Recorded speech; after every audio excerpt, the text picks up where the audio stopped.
Nadie quiere retroceder militarmente ni políticamente.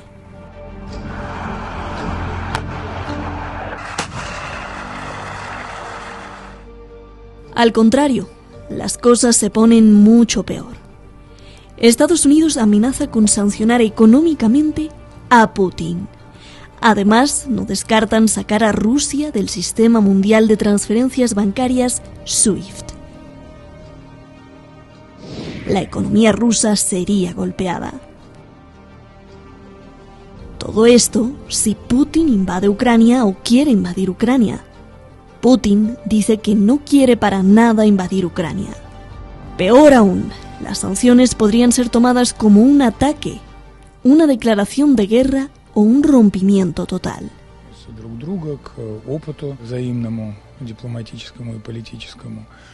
La imposición de sanciones contra un jefe de Estado o el jefe de Rusia es una medida extrema que equivale a la ruptura de relaciones entre los países.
¿Es real lo que ya se está diciendo de que hay barcos rusos ya listos o cómo es, Eduardo, por favor?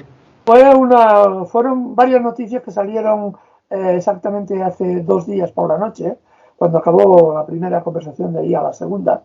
Se filtró por varias webs que pudimos comprobar que efectivamente no eran de la misma fuente, eran de fuentes diferentes, pero evidentemente estamos hablando de un secreto militar. Se hablaba en aquel momento que unas 70 u 80 navíos de guerra habían zarpado,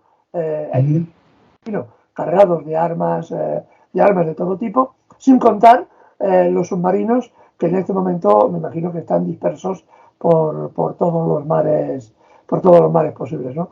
Ahora tenemos noticias muy recientes, también confirmadas, de que las tropas ucranianas se están atrincherando, están cavando trincheras y búnkers defensivos muy cerca ya de la frontera, de lo que sería la zona de contacto con Rusia.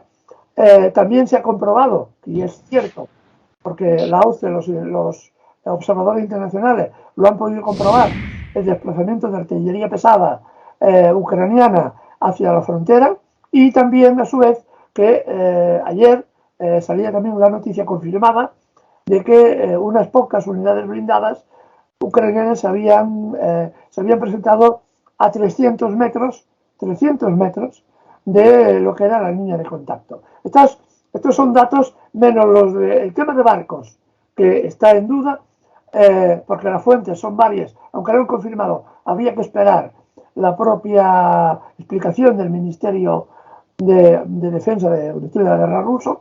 Lo demás está confirmado. Es decir, que hay movimientos militares en la frontera que tampoco son, digamos, especiales, ¿no? Puesto que Rusia evidentemente mantiene sus tropas en rotación y están haciendo maniobras, eso sí, está confirmado, maniobras también con fuego real, también en la zona cerca de la zona de contacto. Esto es lo que hay hasta este momento. Esto no es más que lo que ya había. Es decir, los movimientos militares vienen sucediéndose desde hace muchos meses, aunque no han tenido el reflejo suficiente en los medios occidentales. Es seguro que Ucrania ha puesto ya la mitad de su ejército en la frontera en disposición, y que ayer, está por confirmar también la noticia, pero parece ser cierta, que han llamado a los reservistas a ocupar a ir a los cuarteles por si es necesario llamarlos en cualquier momento para que participen en los combates si desgraciadamente se diera el caso. Es decir, la movilización de reservistas sí es una situación muy compleja, muy peligrosa, porque implica que mucha gente joven ha de dejar su puesto de trabajo, los lugares donde viven, y han de marchar a los cuarteles para ser entrenados, pertrechados y, si fuera necesario, enviarlos a las zonas de contacto. Así que es una situación que militarmente es muy compleja. De todas formas, yo diría que no veremos, no espero ver grandes movimientos militares hasta pasados unos días, ¿no? Aún pasará tiempo. Aunque desgraciadamente, como hablábamos antes con Javier al comienzo, fuera del micrófono, los dos coincidimos, me parece, en que desgraciadamente pueden haber algún tipo de conflicto. Bien, gracias Eduardo por esta explicación, porque ahora sí queda claro, y con todo lo que nos dices, Javier, del RAND Report, las fuentes que tienes de la señora esta que te gusta citar. Victoria Nuland. Exactamente. Y quiero que le expliques a muchos de nuestros seguidores, porque no te miento, pero sí tenemos miles de preguntas y de comentarios que dicen, bueno, es que siempre como gallos están cacareando, o como gallinas, tanto Rusia como Estados Unidos, pero nunca vemos nada, ¿no? Entonces, nos tienen así en el filo del asiento, así, ¿qué va a pasar? Pero nunca pasa nada. Esa es una que comparto con las preocupaciones de nuestro público. Y dos, Javier, estuve analizando el video de la cumbre en Bruselas, y me parece muy simpático porque como si hubiera un ser supremo que organiza, todos se adaptan. Ves llegar a los generales de la OTAN, a los enviados de Estados Unidos, a los generales de Rusia, y andan para allá y para acá, y se saludan, y se tocan el hombro, y incluso hasta se acomodan para la foto todos. Yo me pregunto, si estamos ante un conflicto de una magnitud tal, y si me dicen, oiga, pásele para acá, ahora sáquese la foto tomando café, ahora pásele para acá, y yo diría, oigan, no, esto no es un show, vamos a sentarnos a hablar. A ver, ¿qué vemos en ese lenguaje que a veces de esto no se habla mucho? Javier, por favor. Ante tu primera pregunta y el desconcierto que lógico yo tendría si no estuviese todos los días dedicado a ver lo que pasa y analizando la política, sobre todo de las tres grandes potencias, estaría pensando eso. Pero la realidad es que el plan, y hablo otra vez del documento de la RAND Corporation, el plan no se trata de derrocar gobiernos ni de lanzar nuevas guerras, que también, ojo, eso no significa que no las vayan a hacer, sino de obligar a Moscú a intervenir fuera de sus fronteras. ¿Para qué? Para agotarlo. Ese es el quid de la cuestión. Agotar al gran oso ruso en todos esos ítems que he dicho: Ucrania, Siria, Bielorrusia, Nagorno-Karabaj, Kazajstán, Transnistria. Y esto es que lo he leído. Nadie me puede negar que he tenido acceso al documento y que habla de eso, de agotarlo. Y entonces yo me pregunto, además, juegan siempre con dos varas de medir, que es lo que a mí me revienta de cualquier análisis. Yo intento siempre, primero, marcar distancia y analizar con la razón y con los hechos y juzgar con la misma vara de medir. Porque cuando me hablan que Ucrania, para los occidentales, está en curso de democratización, bueno, y que luego la integración euroatlántica es el broche que pondrá ese curso a la democratización, cuando es un Estado fallido y cuando la situación es económica, social y política infinitamente peor que en los peores años de la caída de la Unión Soviética. Cuando me hablan de que lo que se va a hacer ahora no solamente son sanciones, y también lo he leído, sino campañas de desprestigio personal contra Putin y su entorno por corrupción, porque ya no basta las sanciones económicas punitivas, como bien ha dicho Eduardo antes, eso no ha causado un revuelo mayoritario o masivo de la sociedad civil rusa, sino de lo que se trata ahora es de amenazar a Putin en lo que él más valora, su prestigio, y por lo tanto volver a hacer campañas de decirle corrupción, siempre lo mismo, desinformación, guerras cibernéticas, todo lo que es la guerra híbrida.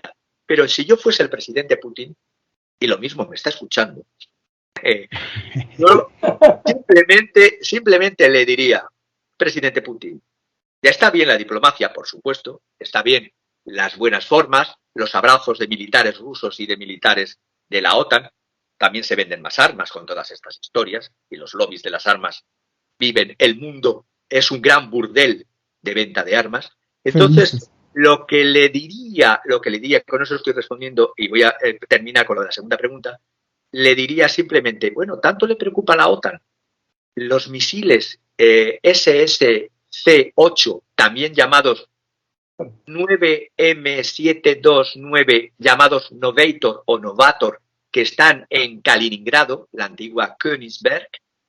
Bueno, si tanto les preocupa y estamos en una crisis de misiles, hagamos lo que hizo el presidente Kennedy a la inversa.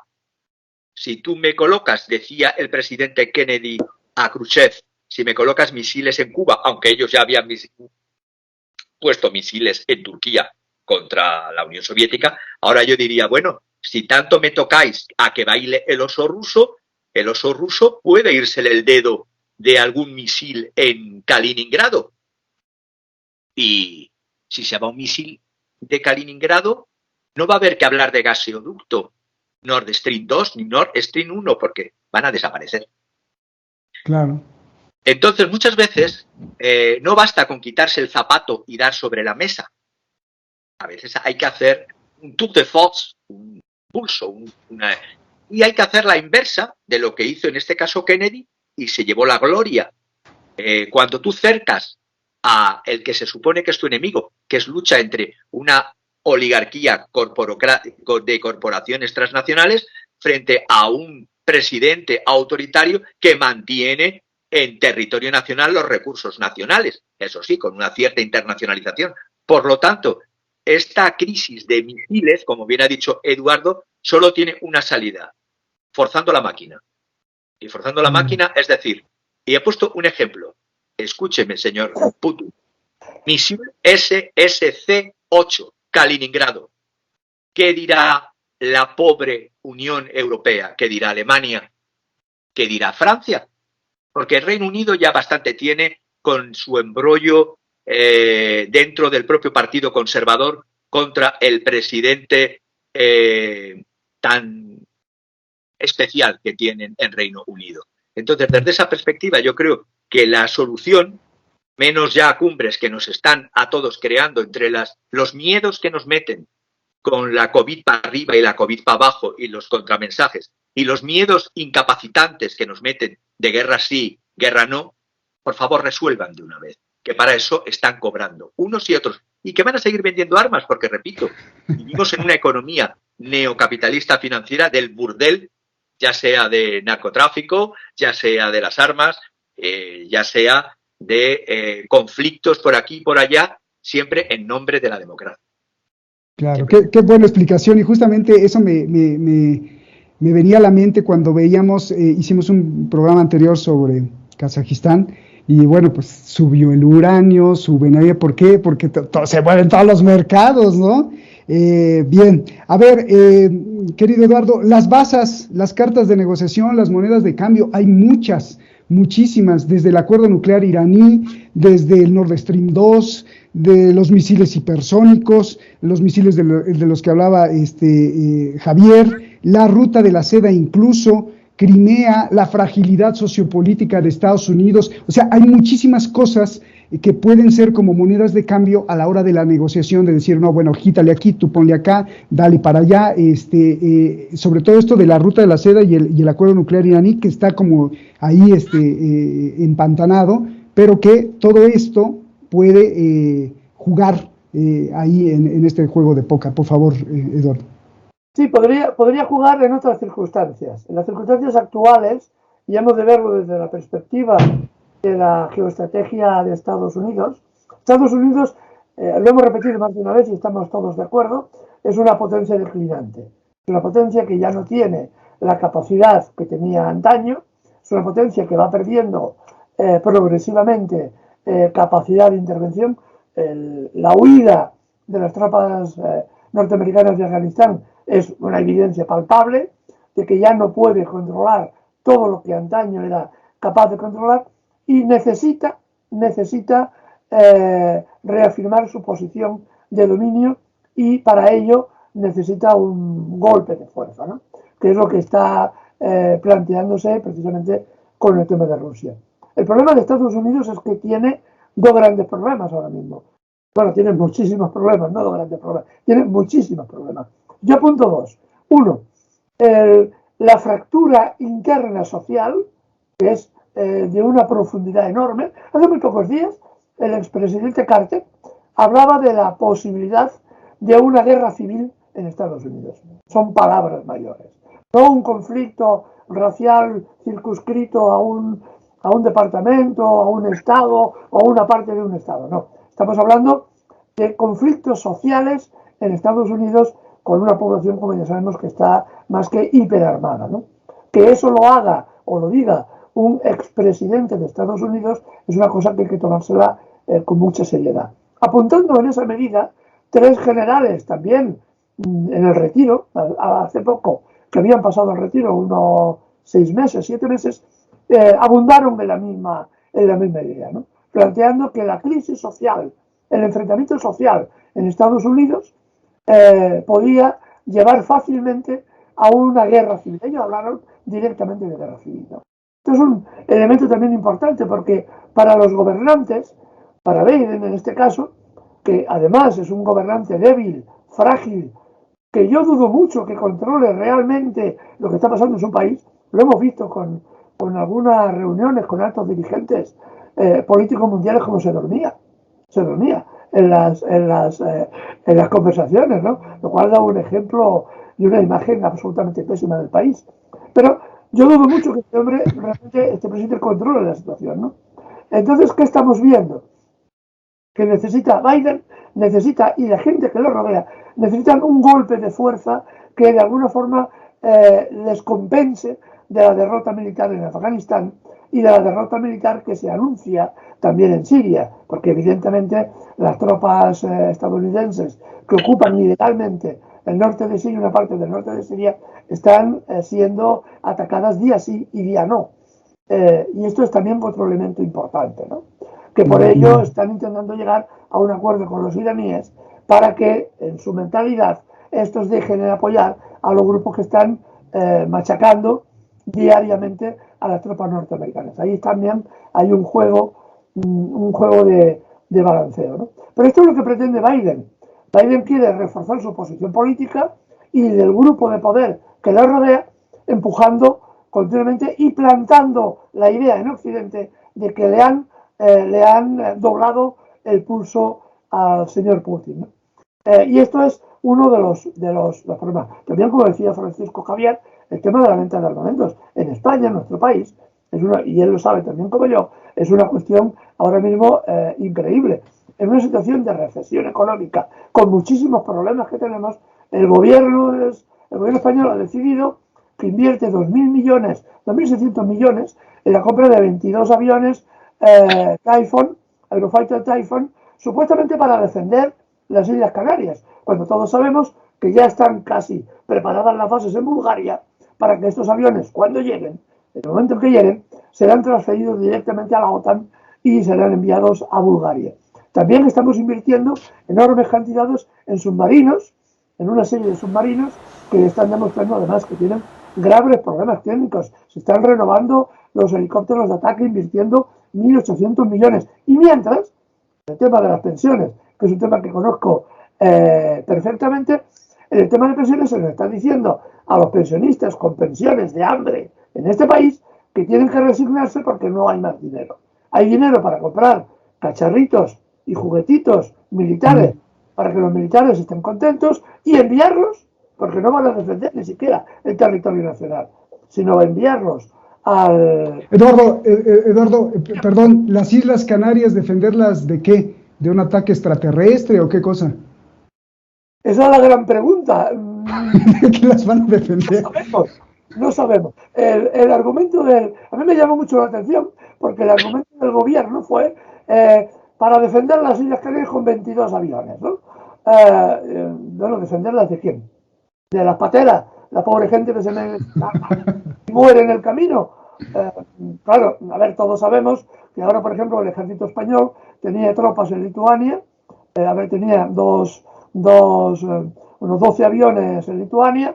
Hay una compañía de infantería de 350 hombres, reforzada también en la misma zona, ha desplazado 2 escuadrillas, que fue además a sacar pecho el presidente Sánchez en Rumanía, y ahora sabemos que se están habilitando también para llevar tropas a Bulgaria, ¿no? Que formarían el primer escalón de confrontación en caso de conflicto con Rusia. Y muy importante, ¿qué hay que tener en cuenta?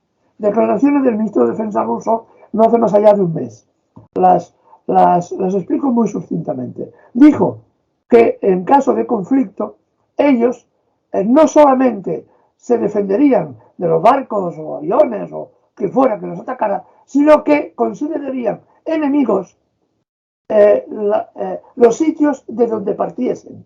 Es decir, en Román Paladino, los barcos extranjeros que van al Mar Negro y que llegan a las costas españolas y están de las bases norteamericanas en España, son considerados legítimamente como objetivo legítimo por parte de los misiles rusos si se produjera un conflicto. Y esto es una realidad objetiva que en España parece que nadie quiere ver y que es realmente muy preocupante, ¿no? Porque ¿Eso le importó a tu presidente Sánchez o a tu rey Eduardo?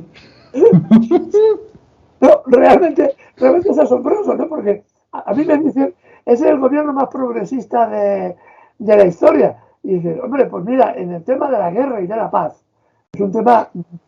Se puede negociar las pensiones más, pensiones menos, reforma laboral, no reforma laboral, pero la guerra y la paz son elementos sustanciales de la izquierda y de la derecha, ¿no? Así que, en fin, que cada uno haga la reflexión que quiera, ¿no? Yo lo que recomendaría al gobierno español o al gobierno francés o al gobierno italiano, por ejemplo, tienen una base de misiles con armas nucleares y además reconocido ya por el propio Parlamento, que viola la Constitución italiana. Poca broma, viola la Constitución italiana. Pero han reconocido que son armas nucleares, son norteamericanas, y como son norteamericanas y están en una base norteamericana, tienen derecho a tenerlo. En España no sabemos si tenemos armas nucleares en nuestro territorio. No lo sabemos, porque evidentemente las bases norteamericanas son territorio, no son territorio español, son territorio. Entonces, me van a salir con que en lugar de turrones en Toledo tienen misiles nucleares. A ver, Javier, venga, lo que ibas a decir, porque te digo la última pregunta. Querría dar un poco de luz a ese apagón mediático que se está haciendo en todo Occidente.